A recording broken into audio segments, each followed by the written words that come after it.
राम राम मंडळी, जय खानदेश. अर्धा किलो लालपरी मच्छी लिदी, स्वच्छ धुई लिदी.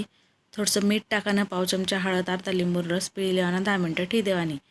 आता मिक्सरना भांडामा थोडं सुकं खोबरं लिहिलं, एक मध्यम कांदा, 8-10 लसूण, 1 इंच आलं, कोथिंबीर, 4-5 तरी फळा लिहितात आणि यांना माते 1.5 चमचा लाल तिखट, 2 चमचा धना पावडर, 2 चमचा मालवणी मसाला किंवा घरगुती काळा मसाला, थोडंसं जिरं टाकानं, पाणी टाकीसन हे वाटण तयार कर लेवाना.